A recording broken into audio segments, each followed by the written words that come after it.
And a London court case poses awkward questions for the IMF and the World Bank's debt relief programmes. Now, a legal ruling in London on Wednesday casts doubts on the success of the IMF and the World Bank's debt relief programme. The son of the leader of the Republic of Congo went to court to try to stop his credit card bills and company records being made public. Today, he failed. Denis Sassou Nguesso, the boss of the state-owned Co-Trade markets Congo's oil, wanted the data removed from anti-corruption watchdog Global Witness's website. Now, the High Court said there was public interest in having these documents open to public scrutiny. Last year, the Republic of Congo was one of the poorest countries in the world, promised the International Monetary Fund and the World Bank that it would clean up its public finances in return for debt relief under a programme known as the Heavily Indebted Poor Countries, or HIPC, initiative. Now we're joined by Dr. Sarah Wykes, who is head of Africa and Oil Campaign at Global Witness. She's in the studio here with me. And in Washington, we've got Johan Mongadini, who is the IMF's expert on the Republic of Congo. Well, let me start with the questions, and I want to go straight to Washington to Johannes Mongadini. Johannes, the problem here is a lack of transparency. You don't know what's going on. Is that not true? Well, the Republic of Congo has made quite a significant progress on transparency and IMF programs since 2003, but a lot of work still needs to be done in terms of That's a bit of an understatement. fighting. That's a bit of an understatement, isn't it? Well, I think it's important to distinguish between transparency and corruption. Transparency means the authorities publish as much information as possible, and that in and of itself actually shows the type of financial transactions that they engage in. And then there's the issue of governance, which is a separate issue relating specifically to how that money is used.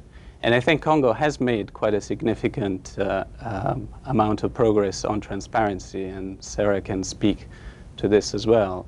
But on the governance issues, there's definitely a lot more to be done. Dr. Wykes, here, what do you feel about what has just been said then? Do you think there has been progress? Well, I think Johannes is definitely, what Johannes is saying is that the IMF has put into place some very interesting reforms to bring about transparency of the oil sector, which is actually the heart of the problem. Congo is not a poor country, it's actually a very rich country. It has around $3 million per year in oil revenues. That 70% of the population lives under the poverty line, so obviously something is going wrong somewhere.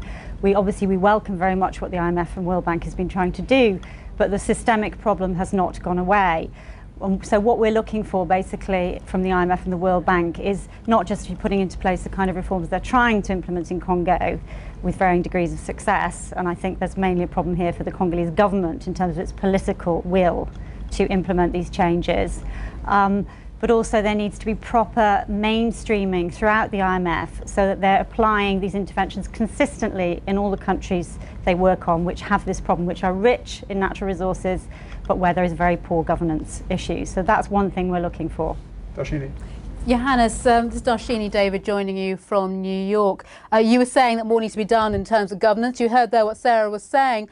What do you suggest the IMF does?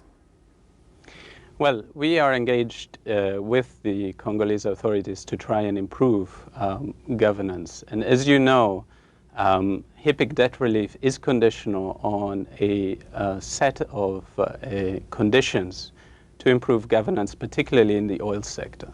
Now, progress so far has been slow, and we hope that the authorities will catch up. But they have made some efforts, in particular in trying to establish an anti-corruption commission with meaningful representation by NGOs, and to submit legislation on fighting conflict of interests in public administration. And Sarah, on to you now. How widespread a problem is this? This is just one rather striking example that you've brought out. Is it widespread?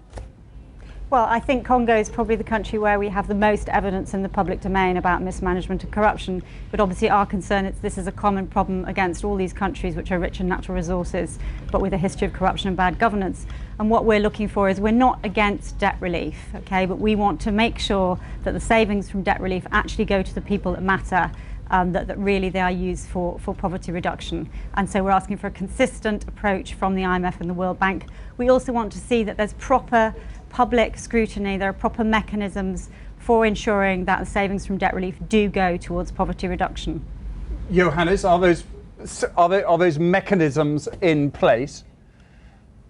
I think those mechanisms are very clear, and they are stated on the conditions for debt relief in the decision point document that was approved by the board of the IMF and the World Bank.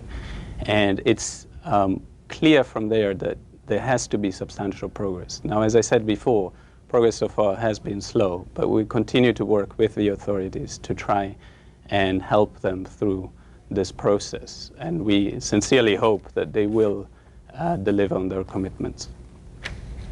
Okay, we'll leave it there. Dr. Johannes, thank you very much indeed for joining us, and Sarah Wykes, Global Witness, thank you too for joining us.